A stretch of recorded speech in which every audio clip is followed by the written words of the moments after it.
تو اس کا قرآن میں تذکرہ ہے. وَلَقَدْ أَرْسَلْنَا نُوحًا إِلَىٰ قَوْمِهِ, ہم نے بھیجا نوح علیہ السلام کو ان کی قوم کی طرف. إِنِّي لَكُمْ نَذِيرٌ مُبِينٌ, کہ میں تمہیں کھلا ڈرانے والا ہوں اللہ کے عذاب سے, تم غلط کر رہے ہو. إِنِّي لَكُمْ نَذِيرٌ مُبِينٌ أَلَّا تَعْبُدُوا إِلَّا اللَّهَ, غلامی کس کی کرو؟ صرف اللہ, جو اللہ کہہ رہا ہے وہ کرو. انی اخاف علیکم عذاب یوم علیم, دردناک عذاب کا خوف ہے مجھے تمہارے اوپر. فقال الملأ الذین کفروا من قومہ, قوم کے جو بڑے بڑے لوگ تھے نا, دولت مند اور سردار, وہ کہنے لگے. یہ آپ کو ہر نبی کے واقعے میں یہ چیز ملے گی, غریبوں نے مخالفت نہیں کی, مخالفت ہمیشہ قوم کے, کیونکہ جس کا پیٹ بھرا ہوا ہوتا ہے وہ اللہ کو زیادہ بھولتا ہے, جس کا پیٹ خالی ہوتا ہے وہ اللہ کو یاد رکھتا ہے. صحیح حدیث ہے, آپ صلی اللہ علیہ وسلم نے فرمایا, واللہ مل فقر اخشى علیکم ولکن اخشى علیکم ان تبسط علیکم الدنیا ولکن اخشى ان تبسط علیکم الدنیا فتہلککم کما اہلک الذین من قبلکم. آپ نے فرمایا مجھے میری امت پہ فقر و فاقہ کا خوف نہیں ہے کہ فقر و فاقے سے امت ہلاک ہو جائے گی, ایسا نہیں ہے. مجھے خوف اس بات کا ہے پیسہ بہت آئے گا امت کے پاس, اور یہ دولت ان کو ایسے ہلاک کر دے گی جیسے پچھلے لوگوں کو ہلاک کیا تھا. اب دیکھو نا عرب کنٹریز میں پیسہ جب نہیں تھا, دین پہ تھے نا پورے, جب پیسہ آ گیا تو مزید پیسہ کمانے کی کوشش. اب حال دیکھو کس طرف کو رخ ہو گیا ہے. تو یہی حال سب کا ہے دنیا میں. تو پیسہ آنے کے بعد دین سنبھالنا مشکل. اسلام یہ نہیں کہہ رہا پیسہ مت کماؤ, پیسے والے کو فکر دوسروں سے زیادہ کرنی ہے, کیونکہ اس کو پھر نا غریب علماء تو ویسے ہی برے لگ رہے ہوتے ہیں اس کو, کہ ان کے پاس تو پہننے کے چپل نہیں ہے, ہمیں بتائیں گے طلاق ہوئی ہے کہ نہیں ہوئی ہے, صحیح ہے نا, یہ ہمیں بتائیں گے وراثت کے کیا مسائل ہیں. تو یہ تانا ملتا ہے.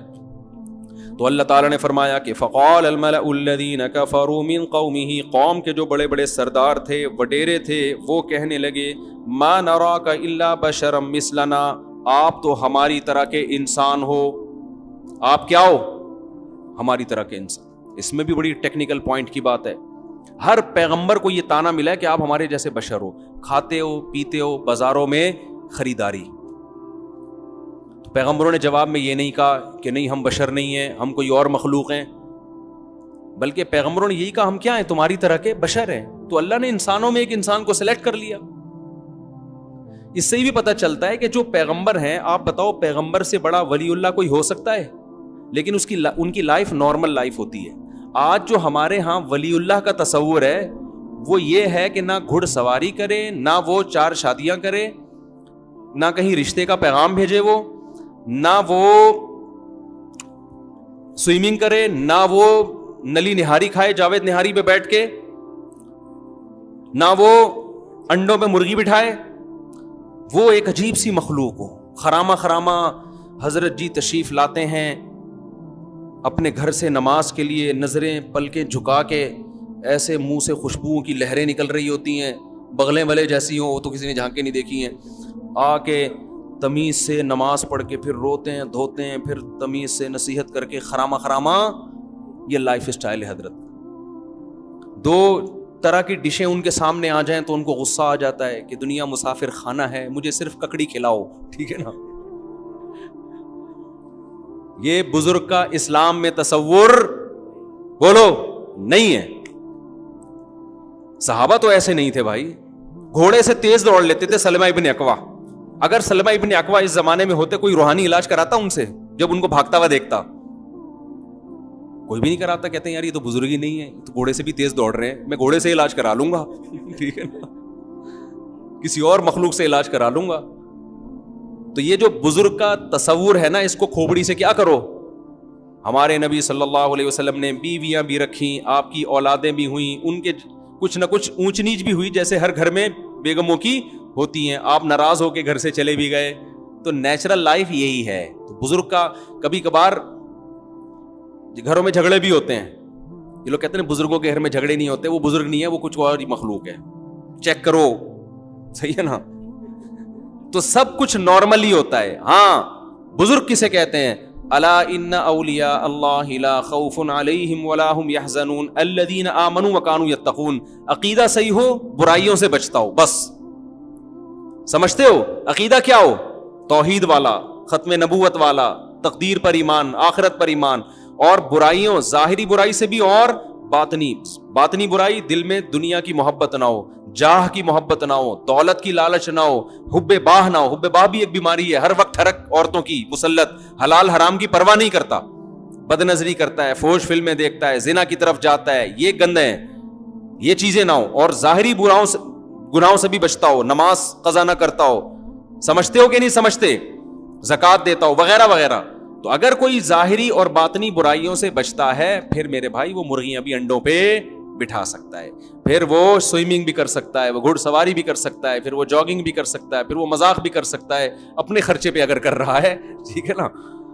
پھر وہ نلی نہاری بھی نیمو نچوڑ کے کھا سکتا ہے, پھر وہ 2 پراٹھے 2 انڈوں کے ساتھ بھی کھا سکتا ہے, اپنے خرچے پہ کھا رہا ہے نا.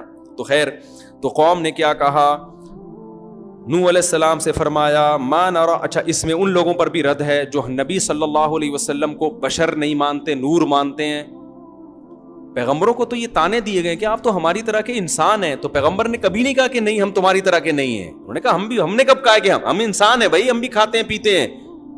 لیکن کیا ہے, اللہ نے انسانوں میں سے کسی انسان کو اپنے پیغام کے لیے منتخب کر لیا ہے, تو وہ انسان, ساری صفات انسانوں والی ہوں گی. ما نراک الا بشرا مثلنا وما نراک اتبعک الا الذین هم اراذلنا. ایک اور تانا ملا کہ ہم دیکھتے ہیں کہ آپ کو جو فالو کرتے ہیں نا وہ قوم کے غریب لوگ ہیں, لہذا ہم آپ کی مجلس میں بولو نہیں بیٹھے. یہ بھی تکبر ہوتا ہے اکثر مالداروں میں کہ ان غریبوں میں ہمیں کیوں بٹھایا جا رہا ہے, ان غریبوں میں ہمیں کیوں بٹھایا جا رہا ہے. اسلام کی دعوت بڑی جاندار ہے, بڑی جاندار, اس میں امیر اور غریب میں فرق نہیں ہے. آج بھی ہندوؤں کی عبادت گاہوں میں ایسا ہوتا ہے کہ وہ فلانی قوم کا ہے, وہ مندر میں بغیر پیسوں کے آئے گا, وہ دوسری قوم کا ہے وہ پیسے دے کے آئے گا. مسجدوں میں الحمدللہ اب تک ایسا رواج, مسجد میں صف کے پیچھے رکشے والا بھی ہوگا, ادھر بریگیڈیئر صاحب بھی ہوں گے, ادھر جناب کو چوکیدار ہوگا, ادھر وزیر اعظم صاحب ہونے چاہیے, آگے کیا ہوگا, ٹھیک ہے نا, ایک ہی صف میں کھڑے ہو گئے, محمود و ایاس, نہ کوئی بندہ رہا نہ بندہ نواز. تو ہمارے حضرت نے سعودی عرب کا ایک واقعہ سنایا بڑا زبردست, ایک بدو کا. حرم میں نا جماعت کی نماز کھڑی ہونے والی تھی بیت اللہ کے قریب, ہمارے شیخ حضرت مفتی رشید احمد صاحب اگلی صف میں بیٹھے ہوئے تھے. اب کیا ہوا ہے کہ کچھ رائل فیملی کے لوگ آئے, بادشاہ لوگ, تو وہاں شرطوں نے لوگوں کو ہٹانا شروع کیا کہ پہلی صف میں کون کھڑا ہوگا, بادشاہ. وہاں اصل میں مجبوری بھی ہے, مجبوری سیکیورٹی ہے. مقصد میرا خیال ہے یہ نہیں ہے ان لوگوں کا کہ بادشاہ پہلے باقی سب, سیکیورٹی کے پوائنٹ آف ویو سے یہ ضروری ہوتا ہے بعض جگہ, کہ کیونکہ وہاں تو قتل کا خطرہ ہوتا ہے نا بادشاہوں کو, تو ان کی سیکیورٹی بہت سخت ہوتی ہے. تو اب وہ سیکیورٹی کے نقطہ نظر سے یہ قانون شاید وہاں پر ہے, میرا خیال ہے, اچھا گمان رکھنا چاہیے کہ جو رائل فیملی کے لوگ آ رہے ہیں وہ یہاں کھڑے ہوں گے, باقی پیچھے. تو ایک عربی بدو کھڑا ہوا تھا, اب اس کو کون سمجھایا کہ یہ سیکیورٹی کی ضرورت ہے. اس بدو کو شرطے نے کہا پیچھے چلا جا. وہ کہہ رہا ہے گل لا الہ الا اللہ, گل قل کو کہتے ہیں. وہ شرطے سے کہہ رہے بول لا الہ الا, یعنی تو کافر ہو گیا ہے. یعنی اللہ کے دربار میں یہ فرق کر رہا ہے امیر اور غریب کا, رائل فیملی کا اور ایک عام آدمی کا. تو اسلام سے کیا ہو گیا, خارج ہو. ہمارے حضرت کو اس کا یہ بولنا اتنا اچھا لگا نا, حضرت نے کئی بار بیان میں بتایا کہ اتنا مجھے اس بدو کی سادگی اچھی لگی. وہ شرطا کہہ رہے پیچھے جا, وہ کہہ رہے تو کلمہ پڑھ کے اسلام قبول کر, لا الہ الا اللہ پڑھ, دوبارہ کافر ہو گیا ہے. اللہ کے گھر میں تو کہہ رہے کہ یہاں یہ کھڑے ہو گئے تیرے. وہ جیسے ایک مسجد میں نا, واقعات سے واقعات یاد آتے ہیں یار, کیا کریں. ایک مسجد میں امام صاحب نے نا وہ لگوا دی ہے کہ یہ فلاں کی جگہ ہے مسجد میں, یہ فلاں کی جگہ ہے, یہ فلاں کی جگہ ہے, یہ خواتین کی جگہ, یہ خادم کی جگہ, یہ جگہ جگہ نا بورڈ لگا دیے. بھائی اب یہ ہر جگہ اتنی لکھنے کی کیا ضرورت ہے, پھر تیروں کے نشان نا, کہ یوں کر کے یہاں جائیں گے تو امام صاحب کا کمرہ, جیسے کوئی بحریہ ٹاؤن ہے, یہ چھوٹی سی مسجد ہے. تو ایک جلے ہوئے صاحب جو امام صاحب سے ویسے ہی تپے ہوئے تھے, وہ آ کے قصہ کیسے سنا رہے ہیں, مفتی صاحب اس مسجد میں جاؤ, لکھا ہوا ہے تیرے باپ کی جگہ ہے, تیری ماں کی جگہ ہے, یہ تیری بہن کی جگہ ہے. مجھے اس کا اسٹائل بڑا ٹائٹ لگ رہا تھا. کہہ رہے مسجد ہے سیدھا سیدھا بھائی, جو جہاں آگے بیٹھ جائے. کہہ رہے نہیں, امام نے لکھا ہے تیرے باپ کی جگہ, یہ تیرے ماموں کی جگہ, یہ تیری ماں کی جگہ, یہ تیری بہن کی جگہ. مجھے اس کے اسٹائل پہ اتنی ہنسی آئی ہے, میں نے کہا یار دیکھو, تو مسجدوں میں ایسا میرے بھائی سب جگہ سب کی ہے, جو پہلے آ کے جہاں بیٹھ گیا وہ جگہ اس کی ہے. امام کے پیچھے جب نیت باندھ لی تو بریگیڈیئر ہو, چیف آف آرمی اسٹاف ہو, وزیر اعظم ہو, صدر ہو, چپڑاسی ہو, ٹماٹر والا ہو, سب کی اوقات ایک جیسی. اب سب کیا ہے, اللہ کے دربار میں ہاتھ باندھ کے کھڑے ہوئے ہیں. اسلام میں جنازہ بھی سب کا ایک جیسا ہے. جنازے کی چارپائی آئے گی, سب کا ایک جیسا جنازہ, ایک جیسی تکبیرات, ایک جیسی دعائیں. فرق نہیں رکھا گیا ہے کہ جی کرنل صاحب کا جنازہ الگ اسٹائل میں ہوگا, بریگیڈیئر کا جنازہ الگ اسٹائل میں, چپڑاسی کا جنازہ الگ اسٹائل میں. نا نا نا نا نا, قبر بھی سب کی کیسی ہوگی, ایک جیسی. جنازہ بھی سب کا ایک جیسا, کفن بھی سب کا ایک جیسا. حج پہ جب جاتے ہو نا تو احرام بھی سب کا کیسا ہوگا. اللہ کہتے ہیں جہاں میرے گھر میں آؤ نا تو یہ اپنے عہدے باہر رکھ کے آیا کرو. کیسا اسلام کا ایک خوبصورت نظام ہے. وہاں امیر غریب نہیں ہے. بیت اللہ میں جب حج کرنے کے لیے جاؤ گے تو احرام سب نے ایک جیسا پہننا ہے, اور واپسی پہ سب کے دہشت گردی کا ٹنڈ ہوگی سب کی, ٹھیک ہے نا. قصر ہوگا یا کیا ہوگا, حلق ہوگا. وہاں بھی فرق نہیں رکھا اللہ تعالیٰ نے کوئی. تو اسلام کی دعوت سب کے لیے, تو یہاں بھی ایسا ہی ہے. نوح علیہ السلام نے کو تانے ملنے شروع ہو گئے کہ ما نراک الا الذین ما نراک تبعک الا الذین هم اراذلنا. قوم میں جو سب سے پست ترین لوگ ہیں نا وہ آپ کی اتباع کر رہے ہیں, ہمیں یہ بالکل بھی پسند نہیں ہے. ہمارے نبی کو بھی یہ تانا ملا ہے کہ غریب صحابہ جو نبی کے ارد گرد رہتے تھے نا تو یہ مشرکین عرب تانا دیتے تھے. تو اللہ نے کیا حکم نازل کیا سورہ کہف میں کہ وَاصْبِرْ نَفْسَكَ مَعَ الَّذِينَ يَدْعُونَ رَبَّهُمْ بِالْغَدَاةِ وَالْعَشِيِّ. اے نبی آپ اپنے آپ کو ان مساکین کے ساتھ جوڑ کے رکھیں جو اپنے رب کو صبح و شام پکارتے ہیں. ان کو اپنی مجلس سے آپ کو دھتکارنے کی اجازت نہیں ہے. ایسا نہیں ہے کہ آپ ان کے تانوں سے آ کے, جو اسلام کی دعوت میں آئے گا آپ نے اس کو سینے سے لگانا ہے. تو ہمارے نبی اصحاب صفہ کے پاس جایا کرتے تھے. مسجد نبوی میں جو ابھی جو چبوترا ہے نا وہ اصحاب صفہ کا نہیں ہے, وہ ویسے ہی چبوترا ہے. لوگ اس کو صفہ کا چبوترا سمجھ کے وہاں بیٹھے ہوئے ہوتے ہیں تبرکن. تو وہ جو اصل چبوترا تھا وہ ابھی نہیں ہے. جگہ تو اس کی متعین ہے کہ یہاں اصحاب صفہ بیٹھا کرتے ہیں, لیکن جو چبوترا ہے, جو آج کل جو چبوترا ہے یہ وہ والا نہیں ہے چبوترا. تو اصحاب صفہ جہاں بیٹھا کرتے تھے نبی وہاں جا کے بیٹھتے باقاعدہ اور کہتے تم وہ مبارک لوگ ہو جن کے ساتھ مجھے بیٹھنے کا اللہ نے حکم دیا ہے. تو اس لیے غریب بھی اسے بغیرت بولو نہیں ہوتا. اچھا بھائی, فقال الملأ قال یا قومی ارأیتم ان کنت علی بینۃ من ربی. نوح علیہ السلام نے جواب میں کیا کہا کہ اے میری قوم اگر میں واضح دلیل پر ہوں, میری بات کو دیکھو, یہ نہ دیکھو کہ مجھے فالو غریب کر رہا ہے یا امیر, میں رب پر وآتانی رحمۃ من عنده فعمیت علیکم انلزمکموها وانتم لها کارہون ویا قوم لا اسألکم علیہ مالا.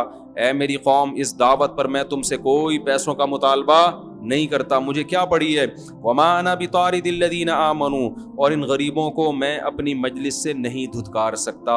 انہم ملاقو ربہم, انہوں نے بھی اپنے رب سے ملاقات کرنی ہے. وَيَا قَوْمِ مَنْ يَنْصُرُنِي مِنَ اللَّهِ إِن طَرَدتُّهُمْ, بتاؤ اگر میں ان کو اپنی مجلس سے نکال دوں تو مجھے اللہ کے عذاب سے پھر کون بچائے گا. اللہ کہے گا ہم نے تجھے میرا پیغام لوگوں تک پہنچانے کے لیے بھیجا تھا, تو نے ان غریبوں تک پیغام کیوں نہیں پہنچایا, ان کو اپنی مجلس سے نکالا کیوں. افلا تذکرون, تم نصیحت حاصل کیوں نہیں کرتے. رہا یہ مسئلہ کہ تم مجھے کہتے ہو کہ ہماری طرح کے انسان ہیں, دولت بھی نہیں ہے, تو ولا اقول لکم عندی خزائن اللہ, میں نے تو کبھی بھی نہیں کہا کہ میرے پاس اللہ کے خزانے ہیں. ولا اعلم الغیب, میں نے یہ بھی نہیں کہا کہ میں غیب جانتا ہوں, مجھے نہیں پتا کل کیا ہونے والا ہے, میرے پاس غیب کا علم نہیں ہے. اس سے صاف پتہ چلتا ہے کہ پیغمبر عالم الغیب نہیں ہوتے, نہ میرے پاس غیب کا علم ہے. ولا اقول انی ملک, اور نہ میں یہ کہتا ہوں کہ میں کوئی فرشتہ ہوں, نور ہوں, ایسا بھی نہیں ہے, میں بشر ہوں, کھاتا ہوں, پیتا ہوں.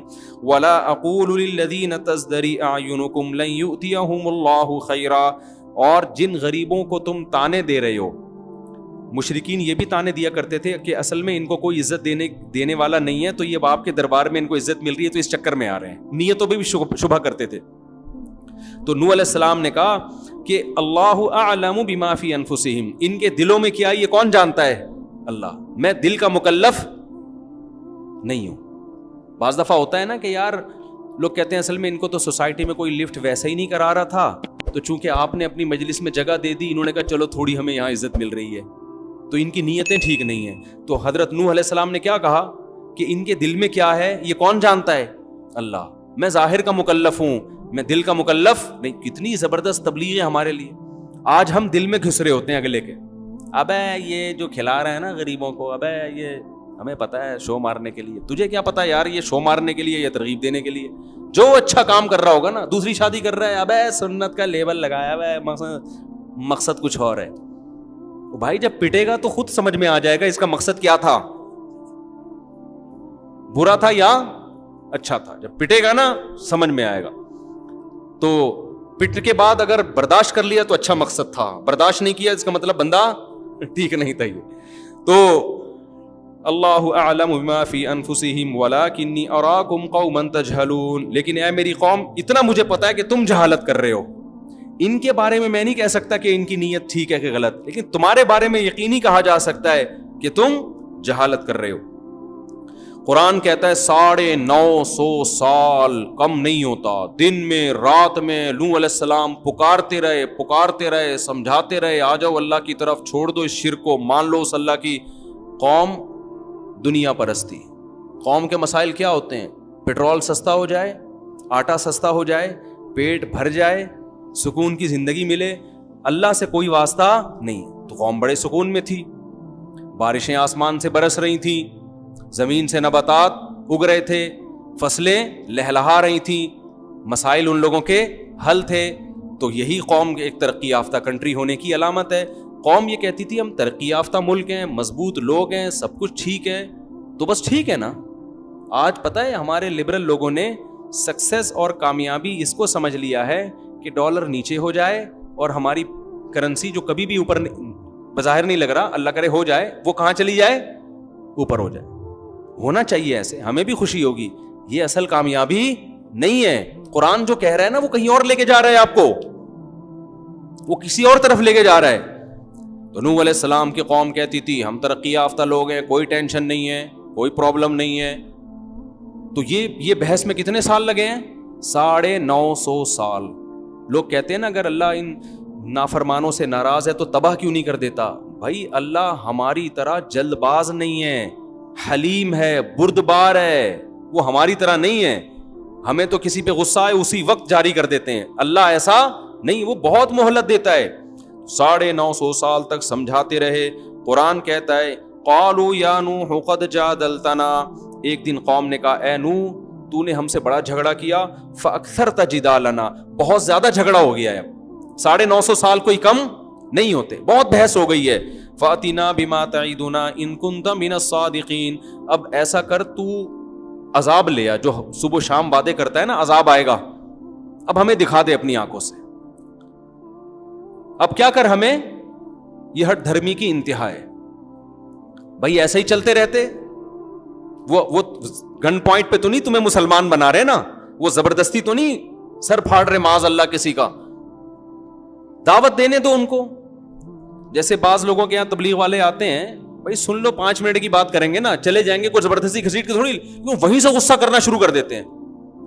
یہ بڑی خطرناک بات ہے کہ آپ دین کی دعوت پہ ہی برگلانا شروع کرتے ہیں. آپ کو بہت، یہ تکبر کی علامت ہے.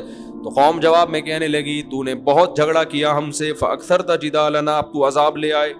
قال انما یاتیکم بہ اللہ ان شاء. نوح علیہ السلام نے کہا مجھے نہیں پتا کب عذاب آئے گا، یہ لائے گا کون؟ اللہ. وہ بھی اس وقت لائے گا جب وہ چاہے گا، نہیں چاہے گا تو دنیا میں کوئی عذاب نہیں آئے گا. آپ دیکھو پیغمبر کے اعصاب کتنے مضبوط ہوتے ہیں. پیغمبر نے جو پہلے دن سے دعویٰ کیا ہوتا ہے نا، آخری دن تک اسی پہ قائم رہتے ہیں کہ میں خدا کا پیغام پہنچا رہا ہوں، میں کوئی عذاب لانے کا میں تھوڑی ذمہ دار ہوں. عذاب کون دے گا؟ اللہ دے گا. اگر وہ چاہے گا تو دے دے گا، تو مجھ سے کیوں کہہ رہے ہو کہ عذاب لیا؟ بار بار اپنی پوزیشن واضح کر رہے ہیں کہ میرا کام پیغام پہنچانا ہے، عذاب کے اختیارات بھی میرے پاس نہیں اور تمہیں نجات دینے کے اختیارات بھی میرے پاس نہیں. پیغمبر کا مقصد مخلوق کو اللہ سے جوڑنا ہے، اپنے آپ سے جوڑنا مقصد نہیں ہوتا. خوب سمجھ لو. آگے اللہ تعالیٰ فرماتے ہیں ولا ينفعكم نصحي انما ياتيكم بالله ان شاء وما انتم بمعجزين. نوح علیہ السلام نے کہا اللہ اگر چاہے گا تو عذاب لائے گا، لیکن جب آئے گا نا، اگر آ گیا تو یہ مجھے یقین ہے کہ تم اس کو ہرا نہیں سکتے، پھر تم اللہ کے عذاب سے بچ نہیں سکتے. ولا ينفعكم نصحي ان اردت ان انصح لكم، میں نے تمہاری خیر خواہی کی کوشش کی تھی لیکن میری خیر خواہی تمہیں فائدہ نہیں پہنچا رہی. تم سمجھ رہے ہو میں تمہارا دشمن ہوں، حالانکہ میں تمہارا دشمن نہیں ہوں. دیکھو کیسے بے وقوف لوگ تھے، 950 سال میں بھی نوح علیہ السلام کو سمجھ نہیں سکے کہ یہ ہمیں نقصان پہنچانا چاہتے ہیں یا بھلائی. واقعی دنیا میں آج بھی ایسے بے وقوف لوگ موجود ہیں. انسان کو پرکھنا کہ یہ بھی ہر آدمی کا کام نہیں ہے. جو کم ظرف لوگ ہوتے ہیں نا، وہ اپنے خیر خواہ کو بھی غلط نیت سے دیکھتے ہیں. آپ ان کی بھلائی کی بات کرو کہ وہ اس میں بھی کیڑے نکالیں گے، یار اس کا لگتا ہے اپنا مفاد ہے. یہ ہم نے بھی دیکھے ہیں دنیا میں ایسے لوگ. آپ اس کے لیے کر کر کے تھک جاؤ گے، وہ پھر بھی وہم میں رہے گا کہ یار پتہ نہیں اس کا کوئی مفاد تو نہیں ہے. تو ظرف تھوڑا کیا ہونا چاہیے، بڑا. تو کیسے بدبخت لوگ ہیں، 950 سال میں بھی نوح علیہ السلام ان کی سمجھ میں نہیں آئے کہ بھائی یہ اپنا ان کا کچھ بھی نہیں ہے، یہ ہمارے بھلے کی باتیں کر رہے ہیں، ہماری بھلے کی. نہ ان کو حکومت چاہیے نہ ان کو مال چاہیے. نہیں سمجھ میں آئی تو نوح علیہ السلام نے یہی کہا کہ میں نے تو تمہاری بھلائی کا سوچا تھا لیکن میرے سوچنے سے تمہیں کوئی فائدہ نہیں ہوا. آگے نوح علیہ السلام نے فرمایا ہے 10 منٹ رہ گئے نا بس. نوح علیہ السلام نے تو 950 سال میں فرمایا تھا جو بھی فرمایا تھا، میں 10 منٹ میں فرما رہا ہوں. وَأُوحِيَ إِلَىٰ نُوحٍ أَنَّهُ لَن يُؤْمِنَ مِن قَوْمِكَ إِلَّا مَن قَدْ آمَنَ. جب یہاں تک نوبت پہنچی ہے، اللہ کہتے ہیں نوح کو وحی کی گئی کہ اب مزید کوئی شخص بھی ایمان نہیں لائے گا. آپ دیکھو اللہ کا بھی ظرف دیکھو. اللہ نے 950 سال تک عذاب کو اس لیے ڈیلے کیا کہ اللہ کو پتا تھا کہ فلاں 500 سال کے بعد ایمان لائے گا، فلاں 600 سال کے بعد لائے گا، فلاں 700 سال کے بعد، جو آج اتنی دشمنی پر ہے لیکن اس میں کچھ نہ کچھ ایمان کی رمق ہے. تو جب اللہ کے علم میں یہ بات آئی نا، اللہ کے علم میں تو تھی بات کہ اب مزید کوئی شخص ایمان نہیں لے کر آئے گا. 40 50 یا 80 لوگ جو لانے تھے وہ لے آئے. تو اللہ نے بھی کوشش کی نا انسانوں کو بچانے کی. بھائی ہونا تو یہ چاہیے تھا جو شروع کے 50 سال میں نہیں ایمان لایا، بس 50 سال میں جب بات سمجھ میں نہیں آئی تو ہلاک کر دو سب کو. لیکن اللہ کا حلم کتنا ہے، مہلت دیتے دیتے دیتے دیتے اللہ نے تباہ کرنے کا ارادہ اس وقت کیا جب اللہ کے علم میں یہ بات تھی کہ اب مزید کوئی بھی ایمان نہیں لائے گا. یہ بات اسلام میں بھی ہوئی ہے. نبی صلی اللہ علیہ وسلم نے مشرکین مکہ کے خلاف بد دعائیں شروع کی نا جب انہوں نے ظلم کیا، تو اللہ نے کہا کہ آپ بد دعا نہ کریں، ان میں بہت سے ایسے ہیں جن کو اللہ توبہ کی توفیق دے گا، وہ آپ کے دستے بازو بنیں گے. ابھی تو دشمن ہیں، کل دوست بننے والے ہیں. پھر نبی نے بد دعا کرنا چھوڑ دی ان کے لیے. تو بعض دفعہ ایسا ہوتا ہے کہ بڑا سخت ہوتا ہے لیکن اللہ کے علم میں ہے کہ یہ آ جائے گا اس طرف. تو اب کیا ہوا کہ جب سب مایوسی ہو گئی تو اللہ تعالیٰ فرماتے ہیں جب مایوسی ہو گئی تو پھر نوح علیہ السلام نے خود بد دعا کی کہ اے اللہ اگر ان میں کوئی بھی ایمان نہیں لے کر آئے گا، اب اس کا فائدہ کیا، اس کا نقصان کیا ان کو زندہ رکھنے کا. 2 نقصان ہیں. نمبر 1 جو ایمان لانے والے لوگ ہیں نا، یہ ان کو بھی ورغلائیں گے، یہ لوگ ان کے بھی پھسلنے کا اندیشہ ہے. نمبر 2 ولا یریدو الا فاجرا کفارا، ان کے جو اولادیں ہوں گی وہ بھی انہی جیسے کافر پیدا ہوں گے، جہنم کی آگ میں جانے کے لیے پیدا ہوں گے. ان پر بھی رحم کا تقاضا یہ کہ ان کی نسل کو یہیں پر ختم کر دے. تو پیغمبر کا بھی حوصلہ ہے، برداشت ہے. بد دعا نہیں کر رہے 950 سال میں، کی بھی اس وقت ہے کہ جب 2 آپشن آ گئے، بھئی یا تو ان کو تباہ کر دیا جائے یا اپنے ایمان والوں کو آزمائش میں ڈال دیا جائے. تو پہلے تو اپنے ایمان والوں کو بچانا ہے نا، ان کے بچانے کے لیے ان کا برباد ہونا ضروری تھا. اس سے پتہ چلتا ہے کہ 2 بڑی مصیبتوں میں سے ہمیشہ چھوٹی مصیبت کو اختیار کر لینا چاہیے تاکہ بڑی مصیبت سے حفاظت ہو جائے. آج بہت سے لوگ اتنے میٹھے بن جاتے ہیں کسی کے خلاف کچھ کرنا ہی نہیں ہے. بھائی کچھ نہ کر کے اس سے بڑا آپ کے خلاف ہو رہا ہوتا ہے پھر، ٹھیک ہے نا.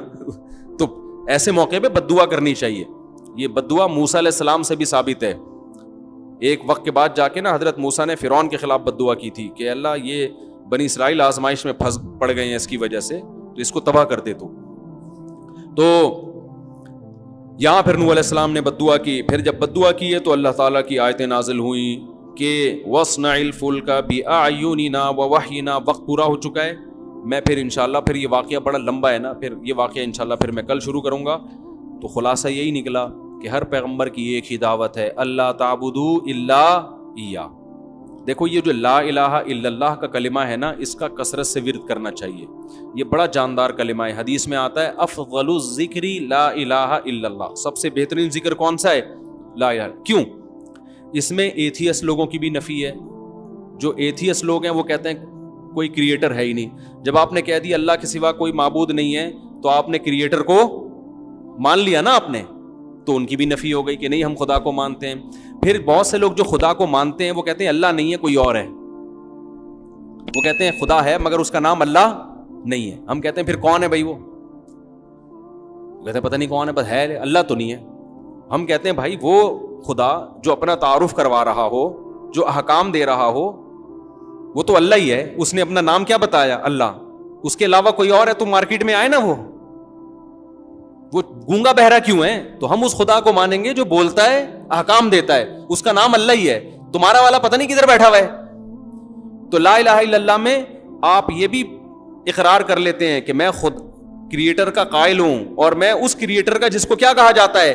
اللہ کہا جاتا ہے. یہ بھی اس نظریے کی بھی نفی ہو گئی.